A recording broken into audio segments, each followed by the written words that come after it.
वालेकुम। उम्मीद है आप सब खैरियत से होंगे।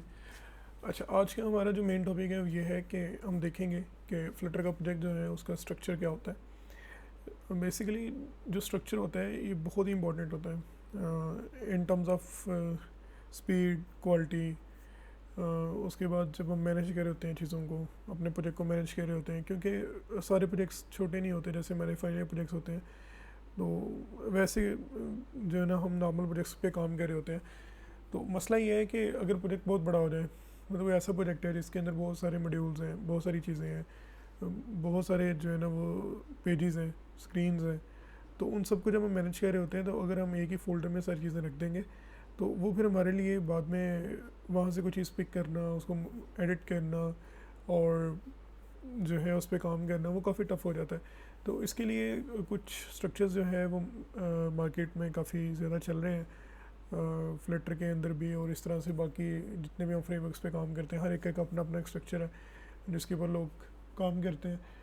ईजीनेस रहती है। इसका सबसे बड़ा फ़ायदा ये भी होता है कि जब एक डेवलपर किसी और डेवलपर के कोड पे काम कर रहा होता है कि उसने कोई स्ट्रक्चर फॉलो किया होगा तो वो इजी रहेगा, उसको समझने के लिए भी, उस पर काम करना भी उसके लिए आसान रहेगा। चलें खैर, शुरू करते हैं। हम अपना पहला प्रोजेक्ट बनाते हैं आज का। इसका नाम रखते हैं हम हेलो वर्ल्ड।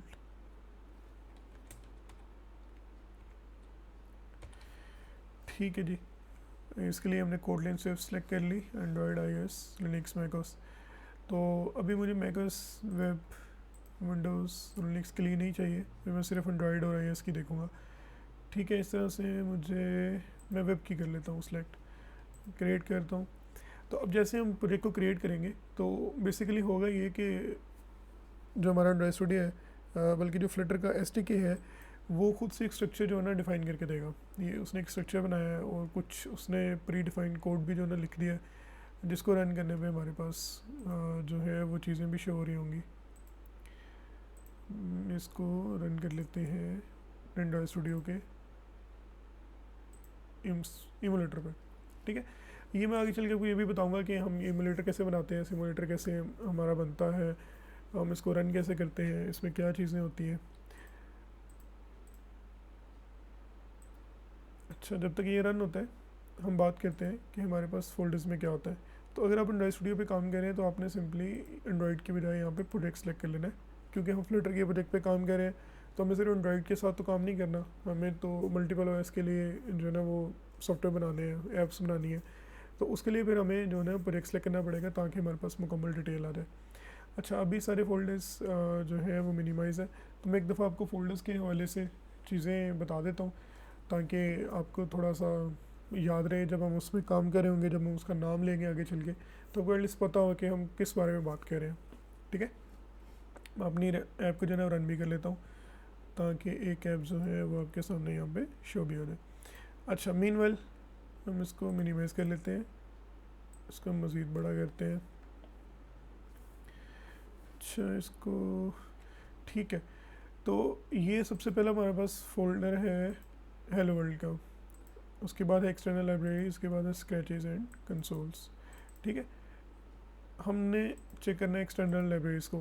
बहरहाल हम इसके अंदर नहीं जा रहे होते, लेकिन अगर कभी हमें चेक करना पड़े कि डार्ट ने कौन कौन सी लाइब्रेरीज इसके अंदर इंस्टॉल करके दी है, हमें प्री इंस्टॉल्ड है, उसके एसडीके के हवाले से चीज़ें इसके अंदर जो है ना वो मौजूद होती हैं, तो हमें खैर इसकी ज़रूरत तो नहीं पड़ी होती इसमें कुछ भी करने के लिए, इसलिए हम इसे फ़िलहाल इग्नोर करते हैं। उसके बाद हम बात करते हैं डार्ट टूल की। ये उसके एक अपने टूल के लिए जो है ना वो होल्डर है जिसके अंदर वो अपनी सेटिंग्स वगैरह और चीज़ें रखता है। इसके साथ भी हम कोई छेड़खानी नहीं करते, ये भी ऐसे ही रहती है। इस तरह डार्ट आईडी है, तो ये भी हम जो है ना वो मॉडिफाई नहीं कर रहे होते हैं। सही है, हमारा काम शुरू होता है एंड्रॉयड से। एंड्रॉयड बेसिकली अगर आप एंड्रॉयड एप्लीकेशंस बनाते हैं या आपने पहले कभी देखी है उसकी फोल्डर स्ट्रक्चर को, तो वो सेम यही फोल्डर स्ट्रक्चर होता है। ऐप होती है, उसके बाद ग्रेडल होता है और ये बिल्ड डॉट ग्रेडल और इस तरह चीज़ें होती हैं। तो एंड्रॉयड के अंदर ये होता है कि समटाइम हमें फ्लटर के अंदर काम करते हुए ज़रूरत पड़ जाती है कि हम नेटिवली कोई ऐसा काम करें जो सिर्फ एंड्रॉयड में पॉसिबल है, या सिर्फ हम चाह रहे हैं कि वो एंड्रॉयड की एप्लीकेशन के अंदर ही जो है ना वो एग्जीक्यूट हो। इस तरह से कुछ ऐसी चीज़ें भी होंगी जो सिर्फ iOS के लिए हम सेपरेटली हैंडल कर रहे होंगे, या कोई ऐसी लाइब्रेरी हमें मिलती है जो हमें यूज़ करनी है लेकिन वो एंड्रॉयड के अलहदा से, iOS के अलहदा से, या सिर्फ एंड्रॉयड या iOS में मौजूद है। तो अब वो फ्लटर में तो नहीं डाल सकते क्योंकि वो वहाँ पे तो हम जो है ना वो कॉमन कोड करेंगे, ग्लोबल कोड होगा दोनों के लिए, बल्कि अगर वेब और बाकी चीज़ें भी कर रहे हैं तो उनके लिए भी। तो इस तरह से फिर ये अलग से 2 फोल्डर बनते हैं, एंड्रॉयड का, iOS का, इस तरह से वेब का भी फोल्डर बनता है, ठीक है। तो इसके अंदर वो सारे हम काम कर रहे होते हैं जो हमें सेपरेटली या नेटिवली करने होते हैं। तो इसको हम एक बार देख लेते हैं इसमें अंदर क्या है। इसमें ऐप का फोल्डर है जिसके अंदर सोर्स होता है, सोर्स में एक डिबग का जो है ना फोल्डर है, उसके अलावा प्रोफाइल का फोल्डर है, लेकिन जिसमें काम हो रहा है वो हमारा होता है मेन का फोल्डर, ठीक है। इसमें जावा, कोटलिन और रिसोर्सेज का फोल्डर है। हम जावा को खोल के देखते हैं, इस तरह से कोटलिन को खोल के देख लेते हैं, रिसोर्सेज को खोल के देखते हैं। अच्छा, अब जावा के अंदर क्या होता है, जावा के अंदर कोई प्री डिफाइंड जो है ना वो क्लास पड़ी हुई है जिसको हम नहीं छेड़ते हैं, तो इसके साथ हमारा कोई काम भी नहीं होता, तो हम इसलिए इसको इग्नोर कर देते हैं। जो कोटलिन का फोल्डर उसके अंदर हमारी मेन एक्टिविटी पड़ी होती है, ठीक है। अगर हमने कोई काम करना है तो हम यहाँ से स्टार्टिंग ले रहे होते हैं अपने कोड की, ठीक है। रिसोर्स के अंदर क्या होता है कि अगर कोई ऐसा रिसोर्स है जो स्पेसिफिकली हमने बनाना ही एंड्रॉयड के लिए ही यूज़ करना है उसको, कोई ऐसी पिक्चर्स हैं, ऐसे बैकग्राउंड्स हैं, कोई ऐसे ड्राइबल्स हैं, कोई आइकन्स हैं, तो जो भी चीज़ें होंगी वो सारी हम इसमें इस रिसोर्स में यूज़ करेंगे। जैसे कि एंड्रॉयड वालों को पता होगा कि इसमें स्ट्रिंग और बाकी चीज़ें भी हम डाल सकते हैं, डिफरेंट चीज़ें इसमें आ जाती हैं। अच्छा, इसकी जो मेन फाइल होती है वो होती है एंड्रॉयड मैनिफेस्ट की फ़ाइल, जिसके अंदर एंड्रॉयड की सारी सेटिंग्स होती हैं। तो अगर हम फ्लटर के साथ चल रहे हो तो हम यहाँ से इसको डील नहीं कर रहे होते, लेकिन अगर कोई स्पेसिफिक सेटिंग है, जैसे कोई परमिशन देनी है, कोई अगर इसका लाइक आइकन चेंज करना है, यहाँ से कोई नेम इसका अलग से चेंज करना है, या कोई भी ऐसी को मेटा डाटा उसमें सेट करना है, ये सारे जो मैं नाम ले रहा हूँ, अगर आप पहले आपने कोड नहीं कभी किया एंड्रॉयड के अंदर, तो ये आगे चल के आपको चीज़ें आसा आप इससे फेमिलियर हो जाएंगे, सही है। अच्छा, अब ज़्यादा टाइम हम इस पर नहीं लगाते हैं, हम नेक्स्ट मूव करते हैं, हम इसको बंद करते हैं। बस अब ये समझ लें कि ऐप के अंदर सोर्स के अंदर मेन के अंदर कोटलिन, ये हमारा मेन जो ना फोकस एरिया होता है अगर हम इस पर कोई काम कर रहे हैं। ये com dot example dot hello world जो है, ये हमारा पैकेज नेम आ रहा था एंड्रॉयड के अंदर, और ये पैकेज नेम हमें एंड्रॉयड मैनिफेस्ट के अंदर भी मिलता है। जब हम एंड्रॉयड की अलग से एप्लीकेशन बना रहे होते हैं तो ये यहाँ पे भी ऐड होता है, ठीक है। अच्छा, खैर, आगे जो है ये प्रोफाइल होती है, इसकी हमें भी ज़रूरत नहीं है, तो हम एंड्रॉयड को बंद करते हैं। इस तरह से iOS होता है, iOS के अंदर फ्लटर का अलग से फोल्डर होता है, रनर है, एक्सकोड प्रोजेक्ट है, एक्सकोड वर्क स्पेस है। तो जब हम iOS के प्रोजेक्ट में काम कर रहे होते हैं तो हम मोस्टली एक्स वर्क स्पेस के अंदर या एक्स कोड प्रोजेक्ट के अंदर चीज़ों को देख रहे होते हैं, ठीक है। ये हम पोर्ट वगैरह इंस्टॉल करते हैं, पोर्ट बेसिकली इंस्टॉल करने के लिए हमें जो है वो सेपरेटली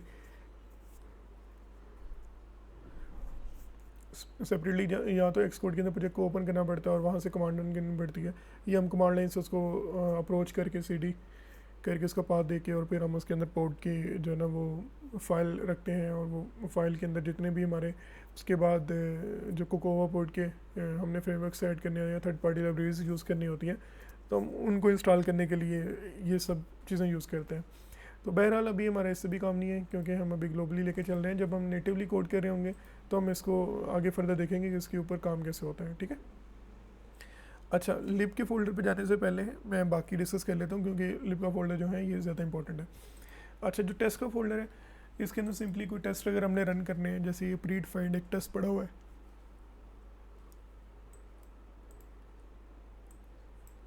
ये एक सिंपल सा टेस्ट है जिसको हम अगर रन करेंगे तो ये प्रॉपर्ली उसका जो है ना एग्जीक्यूट हो जाएगा, ठीक है। मैं आपको रन करके भी दिखा देता हूँ। हम जब भी टेस्ट लिखेंगे अपने फ्लटर कोड के लिए तो हम इस तरह से अलग से फाइलें बना रहे होंगे इसी फोल्डर के अंदर, और भी ये प्रॉपरली चल रहे होंगे, ठीक है। ये टेस्टिंग स्टार्ट हो गई है, ये उसका टाइम बता रहा है, और टेस्ट जो है वो पास हो गया, ठीक है। यहाँ पे टिक मार, अगर पास ना होता तो यहाँ पे क्रॉस आता है।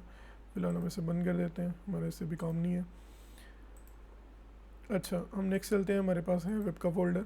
वेब के फोल्डर के अंदर कोई वेब से रेलिवेंट अगर कोई चीज़ रखनी है, जैसे ये आइकन्स है, इंडेक्स की फ़ाइल होती है, जिन्होंने कभी वेब पे काम किया उनको पता होगा कि इंडेक्स की फ़ाइल ही हमारा जो है वो मेन सोर्स होता है कि जो रन हो रहा था फर्स्ट टाइम पे, तो ये वो चीज़ है।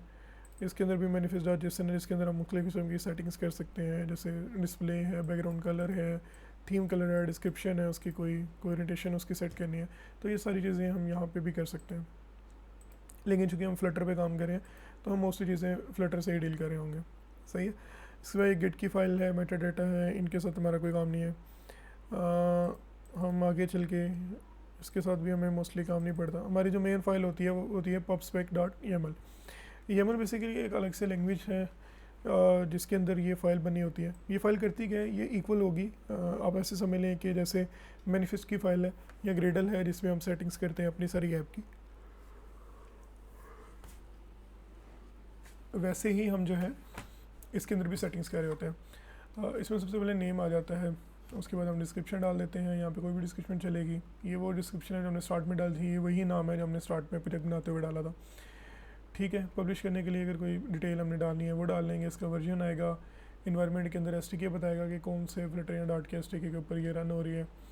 उसके बाद ये यहाँ पर डिपेंडेंसीज आ जाती हैं जिसमें थर्ड पार्टीज़ और जो हमें इसके लिए मेन रिक्वायर्ड है वो आ जाएंगी। इसमें इन्होंने आइकन्स की ऑलरेडी इसमें डाल दी है। उसके बाद डेव की डिपेंडेंसीज हैं। डेव इन्वायरमेंट के लिए हमने जो चीज़ें यूज़ करनी है, फ्लटर लिंक्स है। ठीक है, आगे स्विच टू फ्लटर पैकेज, अगर फ्लटर का कोई पैकेज हमने ऐड करना है तो वो हम यहाँ बता रहे होंगे। जैसे मटेरियल डिज़ाइन यूज़ करेंगे अपनी ऐप के अंदर तो हमने इसको ट्रू किया हुआ है। सही है। इस तरह से अगर हमने कोई एसेट्स में काम करना है, लाइक एसेट का कोई फोल्डर बनाना है और उसके अंदर कोई चीज़ रखनी है और हम चाह रहे हैं कि एसेट को जो है वो हमारे प्रोजेक्ट में से एक्सेस किया जा सके, तो हमने इस तरह से इसको अनकमेंट कर देना है। और यहाँ पे हमने फ़ाइल का जो है वो नाम लिख देना है। पहले फ़ोल्डर का नाम आएगा, फिर फाइल का नाम आएगा और आगे में आखिर में उसकी एक्सटेंशन आएगी। ठीक है, फ़िलहाल के लिए हम इसे कमेंट कर देते हैं। हम इस पर जब काम कर रहे होंगे तो हम आसानी से ये चीज़ें आगे एक्सप्लोर करते जाएंगे। सही है। अच्छा, इसके अलावा हमने अगर फाउंड्स करने हैं तो इस तरह से हम इसको अनकमेंट कर देंगे। फैमिली कोई उसमें डालनी है वो अनकमेंट हो जाएगा कोड। अच्छा, अब जितनी भी थर्ड पार्टीज़ हम ऐड किया करेंगे वो सारी हम यहाँ पर डिपेंडेंसीज के अंदर ऐड किया करेंगे। एक बात आपने बड़ा ख्याल रखना है कि ये जो YAML की फ़ाइल होती है इसके अंदर हमने स्पेसिस और जो है वो अलाइनमेंट का बड़ा ख्याल रखना होता है। जैसे अगर मैंने कोई थर्ड पार्टी ऐड करनी तो मेरा जो नीचे वाली लाइन है वो यहाँ से स्टार्ट नहीं हो रही होगी, बल्कि मैं इसमें स्पेसिस डाल के यहाँ से स्टार्ट करूँगा। ठीक है, अगर मैं ऐसा नहीं करूँगा तो ये फाइल एरर देगी और फजूल में टाइम वेस्ट होगा। देखें, ये इसकी मेन हेडिंग डिपेंडेंसीज की फर्स्ट पे आई है, ये इसको देख लेते हैं। डिपेंडेंसीज की फर्स्ट पे है, उसके बाद फ्लटर है, उसका चाइल्ड समझ लें आप। उसके बाद फिर उसका भी आगे एक सब टास्क है SDK फ्लटर, तो वो और मज़ीद आगे चला गया। इस तरह से ये थर्ड पार्टीज़ के लिए। अच्छा, इसके अलावा यहाँ पे आपने देखा है ये कमांड्स हमें रन हो रही हैं, इसकी भी बात कर लेते हैं। ये फ्लटर वेक्टर वही कमांड है जो हमने पिछली वीडियो में भी चला के देखी थी, जो हमें बताती है कि हमारी सिस्टम हमारा रेडी है या नहीं रेडी है, उसमें कोई इशू आ रहा है, तो वो सारी चीज़ें यहाँ पे बता रही होती है। पब आउटडेटेड करेंगे तो हमारे पास जितने भी आउटडेटेड फाइल्स होंगी या प्लगइन्स होंगे या थर्ड पार्टीज़ आप कह लें लाइब्रेरीज होंगी, वो सारी हमें आइडिया हो जाएगा कि कौन सी वाली आउटडेट हो चुकी है। इस तरह अगर उनको अपग्रेड करना है तो हम ये कमांड रन करेंगे। इस कमांड को हम अपने जो है टर्मिनल में भी लिखेंगे और वहाँ से चलेगी। हम मोस्टली वहीं से कर रहे होते हैं, लेकिन समटाइम हमने जैसे कोई थर्ड पार्टी यहाँ पे ऐड की है तो हम सिंपली यहाँ से पॉपकेट कर देंगे तो वो इसको एग्जीक्यूट करके इंस्टॉल कर देगा, इसके अंदर इंक्लूड कर देगा। सही है, तो इसको फ़िलहाल बंद कर देते हैं। अच्छा, ये जो रीडमी की फ़ाइल है ये होती है हेल्प के लिए, मतलब इसमें आप कोई ऐसी इन्फॉर्मेशन स्टोर कर सकते हैं जो आप चाहते हैं कि नहीं आने वाला डेवलपर ही आपका प्रोजेक्ट जो भी देख रहा है वो इसको एक दफ़ा देख ले और उसको आइडिया हो जाए कि इस प्रोजेक्ट में क्या हो रहा है, कैसे हो रहा है, ब्ला ब्ला। सही है। अच्छा, अब हमने एक फ़ोल्डर छोड़ा था जो कि मैंने कहा था कि काफ़ी इंपॉर्टेंट है, लिब का फ़ोल्डर। इसमें जो सबसे मेन फ़ाइल होती है वो होती है main.dot। ये वो फाइल होती है जो सबसे पहले रन होनी होती है और ये इतना सा कोड इसका होता है। ठीक है, ये एक मेन का फंक्शन आप कह लें और इसके अंदर हमारी ऐप रन हो रही है। इसके अंदर हम जो भी अपनी फ़ाइल का नाम लिखेंगे, हमारा जो भी विजेट होगा वो बेसिकली यहाँ पे आ जाएगा और ये इसको एग्जीक्यूट कर देगा। अभी के लिए यहाँ पे माई ऐप का रन हो रहा है क्योंकि माई ऐप हमारे लिए मेन है, लेकिन अगर मैं इस माई ऐप को हटा दूँ और यहाँ पे कोई और डाल दूँ तो वो भी एग्जीक्यूट हो जाएगा। अच्छा, हमने अपना प्रोजेक्ट रन किया था, हम उसको भी देख लेते हैं। ये देखिए, अभी ये जो कोड यहाँ पे रन हुआ हुआ है उसके हिसाब से यहाँ पे एक टाइटल आ रहा है, उसके अलावा यहाँ पे एक स्ट्रिंग आ रही है, ये इंट वैल्यू है, लेकिन जब हम ये काउंटर है तो जब हम इस बटन पे क्लिक करेंगे तो ये काउंट कर रहा है। अभी ये सारे कोड के अंदर ये चीज़ बनी हुई है। सही है, मैं चाहता हूँ अच्छा यार मुझे इतना जो है ना वो मुश्किल कोड नहीं चाहिए, तो मैं इसको सिंपल कर लेता हूँ। मुझे अभी एक्स्ट्रा क्लासेस नहीं चाहिए तो मैं इनको उड़ा दूँगा। ठीक है, अब मेरे पास क्योंकि ये थीम वाला सेक्शन के अंदर जितने भी कमेंट्स हैं ये मेरे काम के नहीं है तो मैं इनको भी उड़ा दूँगा। अब चूँकि मैंने माई होम पेज यहाँ से ख़त्म कर दिया तो इसलिए वो उसके ऊपर एरर दे रहा है, तो मैं इसकी बजाय यहाँ पे कुछ रन कर लेता हूँ।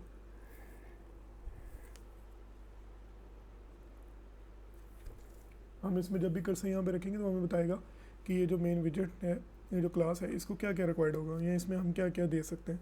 तो ये मुझे बता रहा है कि इसमें जो है वो की, global widgets, map, string, root, list और इस तरह की सारी चीज़ें इसके अंदर आ रही हैं। सही है, तो यहाँ से हमें आइडिया हो जाता है कि हम इसके अंदर क्या क्या दे सकते हैं। अब यहाँ पे एक होम था, मैं इसको कहता हूँ नहीं, अच्छा यार आपके पास एक टेक्स्ट है, हेलो वर्ल्ड के नाम से। सही है, सिर्फ इतना सा काम है।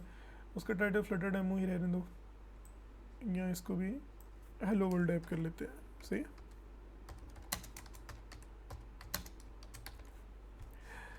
अच्छा मैं इसको एक दफ़ा रन कर लेता हूँ।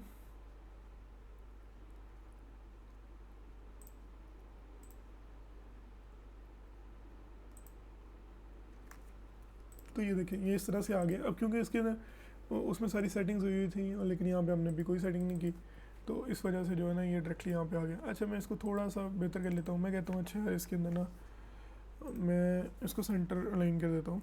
तो मैं इसको सिंपल इसके ऊपर एक और विजेट ऐड कर दूँगा जो कि मेरा होगा ऑल्ट के साथ। इसको सेंटर कर देते हैं। अब मैं इसको जो है वो सेव कर देता हूँ, तो ये सेंटर आ गया। सही है, अच्छा ये यहाँ पे एक डिबग का बैनर आ रहा होता है, तो हम अक्सर इस बैनर को भी हटा देते हैं। इसको हटाने का बड़ा सिंपल तरीका है, इसको debug show checked mode banner करूँगा और मैं इसको सेव करूँगा, तो ये हॉट रीरन होके इसको उड़ा देगा। सही है, मैं इसकी स्टाइलिंग कर सकता हूँ, वट जो भी मैं यहाँ पे चाहूँ मैं इसका कर सकता हूँ, लेकिन अभी फ़िलहाल हमारा मकसद वो नहीं है। अभी हम सिर्फ स्ट्रक्चर को स्टडी कर रहे हैं। ठीक है, मैं इसको बंद कर देता हूँ, मेन डॉट को भी हम बंद कर देते हैं।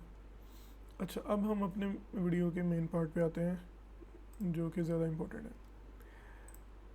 अच्छा यहाँ पे आपने देखा कि लाइब्रेरी का लिब का हमारे पास एक फ़ोल्डर है जिसके अंदर हमारा मेन डॉट है और ये हमेशा एग्जीक्यूट होता है।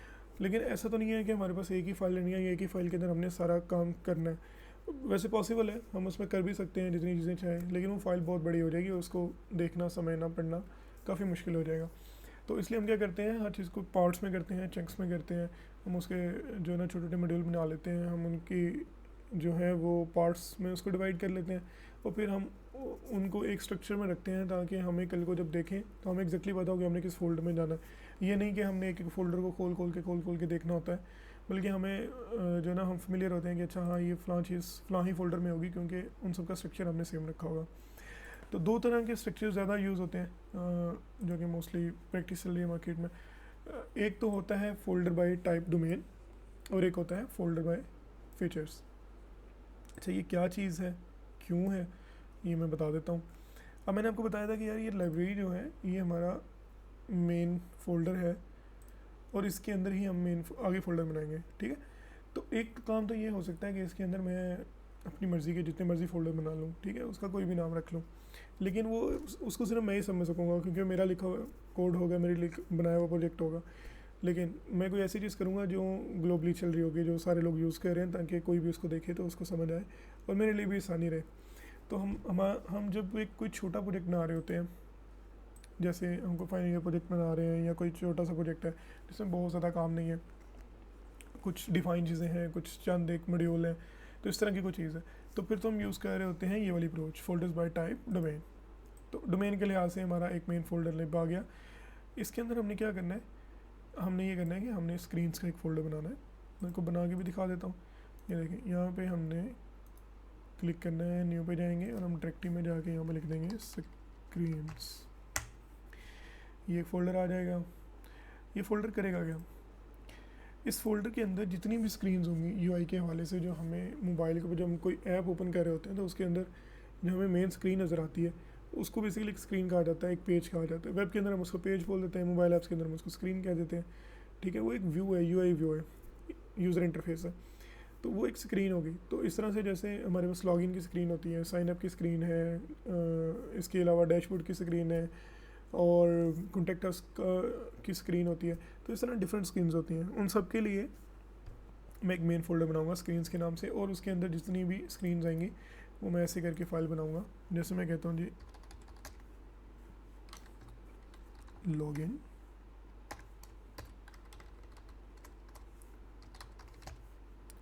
डॉट डॉट, क्योंकि हम डॉट की फाइल यूज़ कर रहे होते हैं तो हम हमेशा डॉट डॉट करते हैं, क्योंकि ये एक्सटेंशन लगाना ज़रूरी होता है। इसी से सिस्टम को पता लगता है कि ये डॉट की फाइल है, सही है, तो उसको डॉट की फाइल की तरह ये ट्रीट करता है। अच्छा, अब आते हैं विजेट्स पे। विजेट क्या होता है? विजेट बेसिकली कोई भी अगर हम डिज़ाइन ओपन कर लेते हैं, लेट्स सपोज मैं यहाँ पे एक डिज़ाइन ओपन करता हूँ, मैं ब्राउज़र ओपन कर लेता हूँ, मैं आपको साथ में दिखा भी देता हूँ।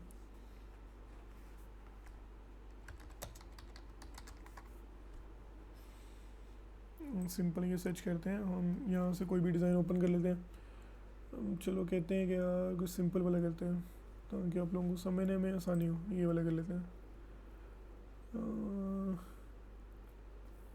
अच्छा, इसके अलावा कोई ज़्यादा प्रोमिनेंट हो, एक सेकेंड।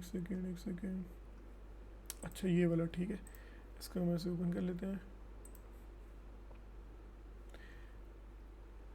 ये हमारे पास मुख्तलिफ किस्म के डिज़ाइन ओपन हो गए, इनमें से किसी भी एक ऐप को ओपन करेंगे, इसको थोड़ा बड़ा करते हैं ताकि आपको दिख भी जाए। ये थोड़ा सा टाइम ले रहा है। अच्छा चलिए हो गया, सही है। इसको मैं ओपन इमेज कर लेता हूँ ताकि बाकी एक्स्ट्रा चीज़ें हमें चाहिए नहीं, तो हम इसको साइड पर कर देते हैं। अच्छा यहाँ पे देखें, ये हमारे पास बेसिकली एक पूरी की पूरी जो है वो स्क्रीन है, यहाँ से लेके यहाँ तक ये एक स्क्रीन है। इस तरह से ये एक स्क्रीन है, ये एक स्क्रीन है। तो मैं क्या करूँगा, मैं अपने मेन फोल्डर के अंदर लिप के अंदर स्क्रीन्स बनाऊँगा और उसमें ये स्क्रीन का फोल्डर बना दूँगा, ठीक है।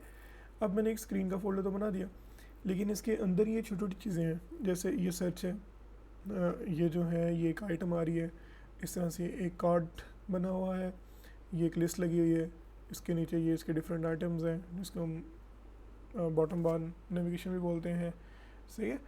ऐसा ही मुख्तलिफ किस्म के टेक्स्ट लगे हुए हैं। तो फ्लिटर के अंदर होता ही है कि जितनी भी आपको यूआई नज़र आ रही होती है, जितनी भी यूआई से रेलेवेंट चीज़ें होती हैं, उन सबको फ्लिटर में विजेट बोला जाता है, जो कि एक पार्ट होता है। जैसे ये जो एक दायरा है, एक सर्कल बना हुआ है, इसके अंदर जो प्रोफाइल पिक्चर लगी है, ये जो पिक्चर है ये बेसिकली एक विजेट है। इस तरह से ये जो सर्कल बना हुआ है, ये कंटेनर है, वो भी एक विजेट है। इस तरह से ये जो टेक्स्ट लिखा हुआ है, ये भी किसी एक विजेट में लिखा हुआ है, एक कंटेनर है, इसके अंदर हम चीज़ लिखते हैं।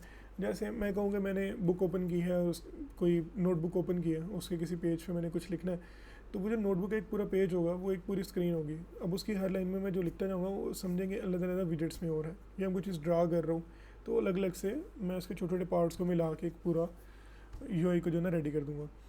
तो ये इसके डिफरेंट विजेट्स होते हैं। तो अब कुछ विजेट्स ऐसे होते हैं जिनको हम मल्टीपल जगहों पर यूज़ करते हैं। जैसे ये जो आइटम नज़र आ रही है, ये सेम यहाँ पे भी शो हो रही है। तो मैं ये नहीं करूँगा कि मैं यहाँ पे अलग से बनाऊँ पूरी स्क्रीन के अंदर और फिर मैं एक और जो है ना अलग से यहाँ पे बनाऊँ, तो ये तो जो है ना वो मुझे बहुत ज़्यादा कोड भी करना पड़ेगा दोबारा से, या मैं कॉपी पेस्ट भी करूँगा तो फिर भी कोड जो है ना वो एक्स्ट्रा लगेगा यहाँ पे। तो मैं क्या करूँगा, मैं इसके लिए ना अलग से एक विजेट तैयार कर लूँगा, और उस विजेट को रेडी करने के लिए मैं सिंपल अपनी एक डायरेक्टरी बनाऊँगा जिसका नाम मैं रखूँगा विजेट्स, ताकि मुझे पता हो कि जितने भी मेरे विजेट्स हैं वो यहाँ पड़े होंगे। अब इसमें मैं कहूँगा कि अच्छा यार आपने ऐसे करो कि प्रोफाइल का विजेट बना लो।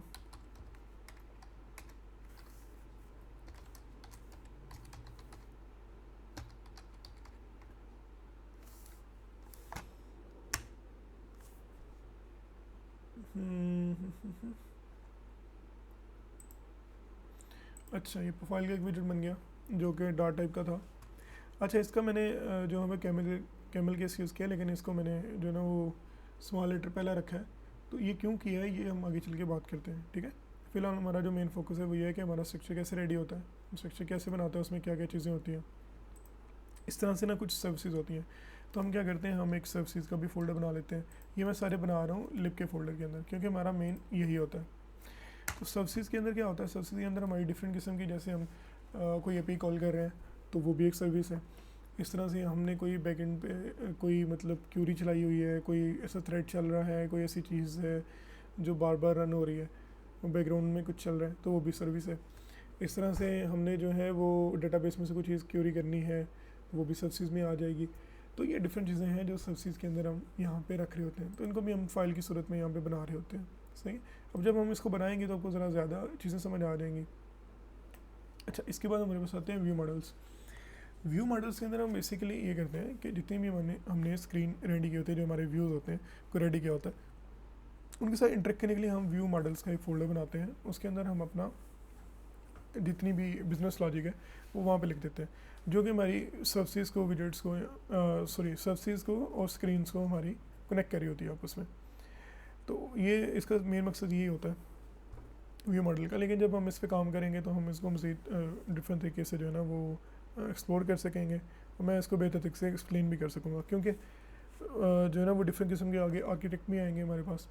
तो जो आर्किटेक्चर होते हैं उनके अंदर डिफरेंट किस्म की चीज़ों को हमने जो है ना वो ध्यान रखना होता है। मॉडल का मतलब वहाँ पे कुछ और हो सकता है, तो इस तरह से फिर हम चीज़ों को देखेंगे। ठीक है। अच्छा, आगे हम बात करते हैं। अच्छा, ये भी सर्विसेज ही लिखा गया, सेम ही है, इसे दोबारा लिखने की ज़रूरत नहीं है। अच्छा, नीचे आते हैं फोल्डर बाय फीचर्स।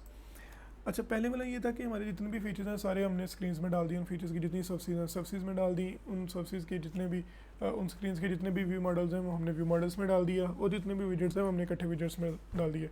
तो एक छोटे प्रोजेक्ट के लिए जिसके अंदर 5-10 जो है वो विजेट बनने हैं, कोई 5-10 स्क्रीन हैं, 5-6 स्क्रीन लगा लें आप, इस तरह से कोई 2-3 सर्विसेज हैं, तो वो सारी तो इसलिए मैनेज हो जाएंगी। वो तो ईजिली हम यहाँ से खोल के देख लें, अच्छा यार स्क्रीन के अंदर ये पड़ा हुआ है, विजेट्स के अंदर ये है, सर्विसेज में ये है, तो ये हमारे लिए बड़ा ईजी रहेगा। लेकिन अगर कोई ऐसा प्रोजेक्ट है जो बहुत ही बड़ा है, जैसे कोई सोशल मीडिया ऐप बनाने जा रहे हैं आप, कोई आप कह लें कि व्हाट्सएप टाइप एप्लीकेशन बनने जा रही है, फेसबुक टाइप बनने जा रही है, या कोई इंटरप्राइज लेवल की बहुत बड़ी एप्लीकेशन है, लिंक्डइन ही बनाने जा रहे हैं, तो उसमें मल्टीपल मॉड्यूल होंगे। तो मल्टीपल मॉड्यूल को हम इस तरह से सर्विसेज में लिखने बैठ जाएंगे तो हो सकता है 100 ऑफ सर्विसेज ही बन जाए, कोई 100 ऑफ स्क्रीन ही हो जाए, तो पॉसिबिलिटी होगी। तो फिर वो बहुत ज़्यादा जो है ना कंजेस्टेड चीज़ें हो जाएंगी, और बहुत आपस में इंटरेक्ट करी होंगी, बहुत ज़्यादा कॉम्प्लिकेट हो जाएगा, उसको समझना, उसको करना, देखना, वो सब कुछ डिफ़िकल्ट हो जाएगा। तो उसके लिए सेकंड जो हम तरीका का यूज़ करते हैं वो होता है फोल्डर्स बाय फीचर्स। तो मैं क्या करता हूँ, मैं जल्दी से इसको डिलीट कर लेता हूँ ताकि हम इजीली नेक्स्ट वाले को देख सकें यहीं पे। ठीक है। अच्छा जी, अब हम आते हैं अपना दोबारा से इस तरीकाकार पे कि क्या होता है, इसको समझते हैं। तो इसमें ये होता है कि लिब के फोल्डर के अंदर हम अपना एक फ़ीचर लिखते हैं। जैसे मैं कहता हूँ मेरे पास यार एक फ़ीचर है लॉगिन का, लेट्स सपोज एक फ़ीचर है मेरी ऐप के अंदर जो काम कर रहा है, मैं बनाने जा रहा हूँ। तो मैं अब क्या करूँगा, इस फीचर के अंदर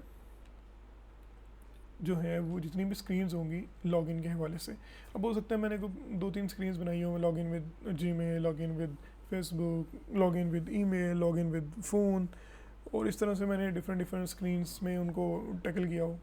तो मैं जितनी भी स्क्रीन्स होंगी उसके इस एक फ़ीचर के हवाले से वो सारी मैं स्क्रीन्स में डाल दूँगा। सेम जितने विजेट्स होंगे उस एक फ़ीचर के लिए वो मैं विजेट्स में डालूँगा, जितने मॉडल्स होंगे। अच्छा, ये मॉडल क्या होता है? मॉडल बेसिकली हमारा एक डेटा स्ट्रक्चर होता है जो कि हमने जो है ना वो एक डिफ़ाइन किया होता है कि इसमें कौन कौन से हमारे पास जो है ना वो टाइप का डेटा होगा। ये कस्टम टाइप आप समझ लें। तो जब हम इस पर काम करेंगे तो आपको मज़ीद इसमें क्लैरिटी आ जाएगी। इस तरह से सर्विसेज हैं, तो जितनी भी सर्विसेज लॉगिन से रेलेवेंट होंगी मैं इसमें रख दूँगा। इस तरह व्यू मॉडल है, जो इसके लिए व्यू मॉडल बना होगा वो मैं इसमें रख दूँगा। इस ऑन ये साइनअप का फ़ीचर आ गया, उसके बाद आगे डैशबोर्ड का कोई फ़ीचर है, या डैशबोर्ड पे कोई आप समझ लें कि कोई ग्राफ का कोई फ़ीचर है, इस तरह से कोई चैट का फ़ीचर है। तो जितने फ़ीचर्स होंगे हम फ़ीचर्स वाइज मैं उसको लिखता जाऊँगा, और उसमें मल्टीपल जगहों पे मैं ये चीज़ें डील करूँगा। अच्छा, ये आगे उसी एक्सप्लेनेशन है कि फ़ीचर के अंदर भी डिफरेंट चीज़ें हो सकती हैं। जैसे डोमेन होगी, इस डोमेन के अंदर अपना एक मॉडल होगा जो कि इस तरह से फ़ीचर 1 मॉडल, लॉगिन मॉडल कह लें आप, डॉट की फाइल के साथ आएगा। इसकी एक रेपोजिटरी होगी जो कि हमारे डाटा वगैरह को मैनिपुलेट करने के लिए यूज़ होगी। हम डाटा फेच करेंगे इनके अंदर, तो वो चीज़ हमारी रेपोजिटरी के साथ आ जाएगी। शुरू में हम फ़ीचर का नाम लिख देंगे, जो भी जैसे लॉगिन है तो आगे हम उसकी टाइप लिख देंगे ये किस चीज़ की फ़ाइल है, रेपोजिटरी है तो वो है, सर्विस है तो सर्विस लिख देंगे। ठीक है। इस तरह से प्रोवाइडर्स होंगे, प्रोवाइडर्स हमारी स्टेटमेंट के लिए यूज़ होते हैं, तो वो जो चीज़ें हैं वो यहाँ पे डील कर लेंगे, हम स्क्रीन्स को यहाँ पे डील कर लेंगे। सही है। इस तरह से विजेट्स होंगे तो उसके अंदर भी ये विजेट आ जाएगा, फिर विजेट्स के बाद से कोई भी चीज़ होगी वो यहाँ पे आ जाएगी, और ये जो इंडेक्स डॉट डॉट है ये इसकी मेन फाइल बन जाएगी, जैसे ये मेन डॉट डॉट है। ठीक है। तो ये हमारा ओवरऑल स्ट्रक्चर है। अच्छा, इस स्ट्रक्चर को बनाने के अलावा भी हमारे पास कुछ चीज़ें होती हैं जिनका हमने ख्याल रखना होता है, ताकि हमारी ज़्यादातर चीज़ें जो हैं वो सेम हो जाएं और बाकी डेवलपर्स भी समझ सकें। अच्छा, तो इसमें क्या करते हैं कि हम जब भी किसी आप कह लें कि कोई भी फाइल नेम लिख रहे होते हैं, तो उसके लिए हम क्या वे यूज़ कर रहे होते हैं, मतलब कोई फाइल नेम है वो हम सिंपल भी लिख सकते हैं, उसे हम कैमल केस में लिखते हैं, हो सकता है जो वो हम जो ना पास्कल में लिख दें। तो हमने एक डिफ्रेंशिएट किया हुआ है कि क्लास नेम को किस तरह लिखेंगे, वेरिएबल को किस तरह लिखेंगे, फाइल नेम होगी तो वो कैसे लिखी जाएगी। तो ये सारी चीज़ें हमारी जो है वो नेमिंग कन्वेंशंस में आती हैं। सही है, तो मैं ये बताता जाता हूँ हल्का हल्का, बाकी हम जब साथ साथ प्रैक्टिस करें होंगे तो आप खुद देखेंगे कि मैं कौन सी नेमिंग कन्वेंशन किस चीज़ के लिए यूज़ कर रहा हूँ। जैसे मैं जब भी कोई फाइल नेम जो है वो लिखूँगा तो मैं उसमें कैमल केस यूज़ करूँगा। कैसे, जैसे मैंने एक फ़ाइल मैं डिलीट कर देता हूँ, लेट्स सपोज मैं यहाँ पे एक फ़ाइल बनाता हूँ, न्यू फाइल।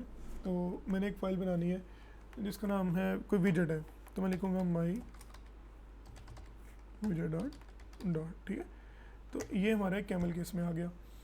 इस तरह से जो है इसमें हमने ये ध्यान रखना है कि यार कोई प्रॉपर ये नेम हो, कोई मतलब इसका प्रीफिक्स या सफिक्सेस जो है वो डिफ्रेंशिएट हो रहे हो, उसका पता लग रहा हो कि ये फाइल के अंदर क्या है। जैसे मैंने बताया कि ये विजेट है, मैंने बताया ये मेरा विजेट है, तो यहाँ पे आप कोई भी विजेट का नाम लिख सकते हैं, जैसे टेक्स्ट विजेट है, कस्टम टेक्स्ट विजेट है, या कोई भी ऐसी चीज़। सही है, या स्क्रीन का नेम भी लिखा जा सकता है। इसके बाद आते हैं क्लास नेम के ऊपर। क्लास नेम को हमेशा जो है वो हम पास्कल में लिखते हैं। पास्कल केस के अंदर लिखते हैं। पास्कल केस क्या होता है, जैसे लेट्स सपोज यही मैं रीफैक्टर कर लेता हूँ, तो मैं क्या करूँगा, पहला भी कैपिटल कर दूँगा, दूसरे वर्ड का भी पहला जो लफ्ज़ है वो मैं कैपिटल कर दूँगा। ठीक है, तो मैं इसकी जगह पे कोई भी और नाम लिख देता हूँ, जैसे मैं लिखता हूँ माई पर्सन कर देता हूँ। ठीक है, तो ये पास्कल केस में आ गया। इस तरह से जब हम जो है वो वेरिएबल्स के नेम लिख रहे होते हैं तो वो हम कैमल केस के अंदर लिख रहे होते हैं। कैसे, जैसे कोई वेरिएबल है तो उसका जो है एक नाम है, मैं कहता हूँ यार अच्छा ये मेन डॉट डॉट है तो इसके अंदर एक वेरिएबल ले लेते हैं, मैं कहता हूँ डिफाइनल को ठीक है। तो अब ये एक कैमल केस में एम छोटा आ गया, वी कैपिटल आ गया, तो ये इस तरह से हम जो है ना हमेशा वेरिएबल ले रहे होते हैं। मैं इसको नहीं लूँगा, ज़रूरत नहीं है, क्योंकि हम जब आगे नेक्स्ट लेक्चर में हम एप्लीकेशंस बनाना स्टार्ट कर देंगे छोटी छोटी, तो उनमें चीज़ें समझना शुरू हो जाएंगे, तो ये चीज़ें आप खुद ही समझ आएंगे। ठीक है, तो ये था ओवरऑल ओवरव्यू प्रोजेक्ट के हवाले से। इसके अंदर जो फोल्डर्स होते हैं, इनके अंदर जो फाइल्स होती हैं, इनके अंदर जो हम नेमिंग कन्वेंशन यूज़ करते हैं, तो ये सारी चीज़ें आज हमने डिस्कस की हैं। होप्स हो कि आपको समझ आई होंगी। अगर किसी को बिल्कुल समझ नहीं आई तो वो कमेंट के अंदर वो चीज़ पूछ सकता है। अभी बिल्कुल मैं जो है वो इनिशियल स्टेजेस पे कोई इतना ज़्यादा स्पीड अप नहीं कर रहा चीज़ों को, लेकिन जैसे हम अपने प्रोजेक्ट्स बनाना स्टार्ट कर देंगे आगे, जिनमें हमने प्रैक्टिस भी करनी है, आप भी कोशिश करोगे तब तक आप ये चीज़ें समझ लो। इन कुछ चीज़ें जो मुझे जो है ना याद थी वो मैंने सारी बता दी हैं, लेकिन मैं भी हो सकता है कुछ चीज़ें रह भी गई हूँ, तो आप अलग से कमेंट में पूछ सकते हैं या ख़ुद भी गूगल कर सकते हैं। तो दोनों केसेस में विल बी फाइन। असल मकसद ये है कि आपको समझ आना चाहिए, चीज़ों की समझ आनी चाहिए। आप जो है वो इस काबिल हो जाएंगे, आप फ्लटर की एप्लीकेशन बनाना शुरू कर दें, तो मेरा जो है पूरे का पूरा फोकस इसी चीज़ पे होगा। कल फिर हम मिलते हैं आपसे नेक्स्ट वीडियो के अंदर। बहुत सारा ख्याल रखिएगा। अल्लाह हाफिज़।